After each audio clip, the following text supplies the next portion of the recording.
If there's one thing Queenslanders enjoy more than a cold drink, it's a great meal. And thanks to the embarrassment of fresh produce in the Sunshine State, some of our country's best chefs are making a name for themselves north of the border. This is Hamilton Island's signature restaurant, the Beach House, which sits on Cat's Eye Beach, and I'm told the only thing that rivals the food is the view.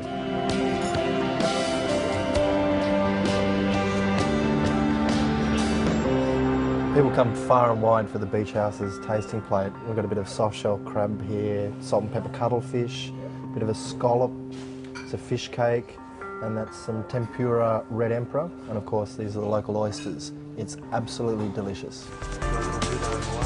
Hayman Island's Chef's Bench is one of the more unique dining experiences you could ever hope to enjoy. Hosted by executive chef Glenn Bacon and matched with superb wines selected by the resort's sommelier, it's a meal you will never forget. So what we have is a lobster which we've seared in a dried mango powder. We've made a masala with the same sort of flavours. We've caramelised some onions, some dried mango. So this is about as Queensland as Darren Lockyer. Glenn's philosophy is to keep his food honest, using tried and tested flavours, nothing too fancy. The result is absolutely exquisite. What's almost as wonderful as the food is seeing the care that these gentlemen are taking putting it together. It's wonderful to see masters of their craft at work. This is actually a Hayman Island signature dish. It's a top secret how they make these beautiful ornamental dishes. They're made entirely from ice, and he's not giving the game away.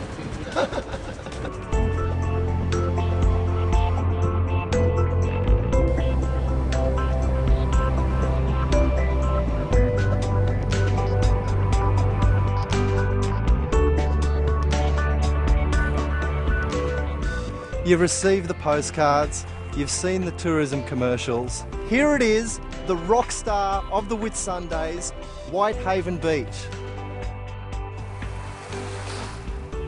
Dining in Queensland is often as much about where you do it as what you eat. So I suggest you find a beautiful spot, keep it light, and pack your sunscreen.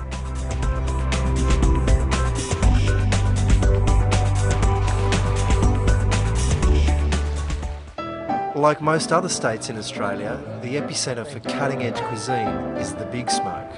The beauty of the Brisbane restaurant scene is, though a location like this is scenic and no doubt very expensive, the start-up costs for restaurants are nowhere near as prohibitive as somewhere, say, like Sydney. So you're seeing young and creative talent like Brad Jolly rise to the top a whole lot faster. Is it fair to say there's an embarrassment of riches when it comes to produce working in a place like Brisbane and Queensland? Yeah, well, we have on our doorstep amazing produce. Brad is whipping us up two dishes, Mooloolaba tuna and Harvey Bay scallops. His act is fresh and fast, and he tries to change his menu every week to bring the city's high flyers back time and again.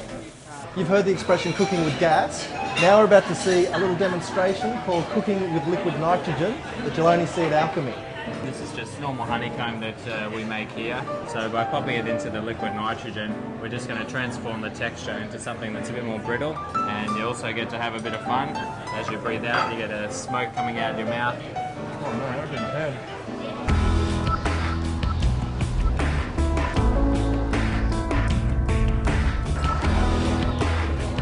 Do I dare order Victoria Bitter?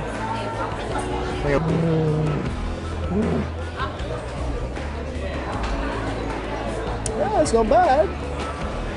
For the Devil's Brew. Unlike a lot of similar establishments around the country, surf clubs in Queensland are licensed, which means some of the most spectacular views in the state of Queensland are also home to the cheapest, tastiest food and the coldest beer. I tell you, I've eaten some pretty flash meals since I've been here in Queensland, but sometimes all you want is fish and chips. Don't know about the beer though.